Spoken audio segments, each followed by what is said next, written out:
Hi, my name's Hunter O'Kelly. This is my persuasive speech, and here's my audience.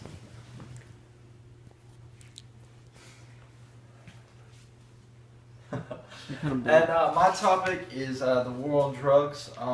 Before I say anything about it, I'd really like to clarify that I'm not saying it's okay to do drugs, sell drugs, buy drugs, or anything to that affair.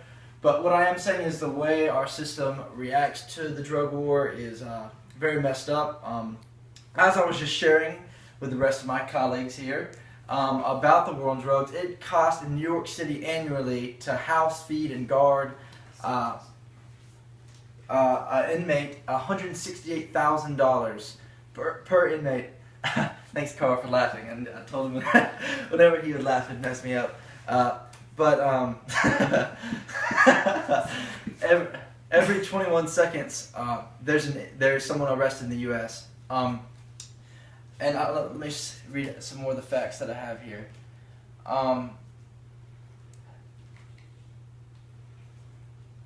2.1 million arrests alone in the U.S. are made for non-violent drug charges. But what I'm saying by this is I know people from my testimony and from where I'm from who have started out with nothing. They've started out with parents who aren't building them up. They started out with an education that hasn't really helped them. They started out in the slums. While you have other people who already have their college paid for by the age of 10, and I look at these people and I look at where they're raised and the environment they're raised in and how easy it is to get sucked up in to drugs and selling drugs and that environment. And I watch with one mistake they made, their life can be over like that. And I'm not saying, hey, you can do whatever you want to. We shouldn't punish. I believe in consequences. I believe in correction. But I also believe that the way we are handling the drug cartels isn't working. We're not going to stop drugs just by police arresting people and applying a felony to their life, because they're savages that they don't care. There's still going to be drugs trafficked into the U.S. There's still going to be people doing drugs. There's still going to be kids trying drugs. That's just how the system is, and that's how the U.S. culture is today. But one thing that I do know is that I was looking at some of the statistics about the drug war, and this is pure opinion on my part, but most of the violence that comes with drugs and the cartels comes from the drug war. Because if we're hiding, I'm not saying legalize heroin and legalize meth and just let it run wild. I'm not saying that. But what I am saying is plopping a charge on somebody, throwing them in jail, let them being caught and a slave in the system isn't working, because people are going to get out. They're going to do the same thing. It's not a fear tactic. Here's a fact that I have that I put on my SurveyMonkey. It says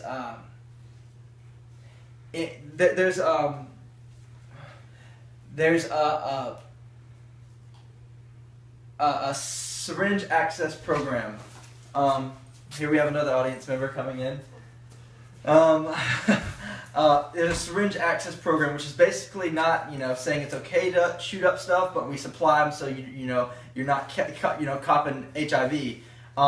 And when clients of the Seattle Syringe Access Program were 5 times more likely to enter a drug rehabilitation program after being applied with syringes. Why? Because with trying a different method, we're opening them up to places like Teen Challenge, where I was sent when I had drug addiction. That we're opening up doors to speak into people's lives through the syringe access programs, or other ways than just throwing a charge on somebody.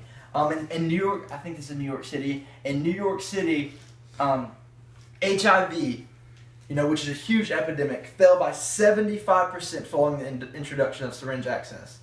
And like I said on one of this, and I didn't want to offend anybody, because I used to smoke a lot of pot, so I'm not saying it's okay. But if marijuana were legalized, like alcohol and tobacco, which are in today's society are okay, but people not smoking marijuana aren't. If it was legalized, it would increase revenue by $46.7 billion. That's a lot of money.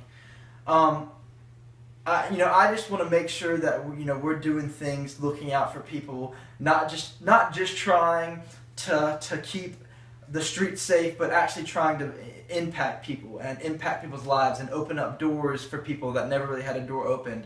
I believe we're headed in the right direction in our lives, to where we, in our community, where we're giving people more opportunities, student loans and financial aid, where we can open up doors for kids to go to college and stuff like that. But I also believe that through opening up new doors, which I believe, I don't know the answers, but I do believe trying and finding new ways to prevent drugs, rather than having a huge war on drugs, setting up millions and millions and millions and billions of dollars to try and prevent these drugs, isn't working. Thank you. That's my speech.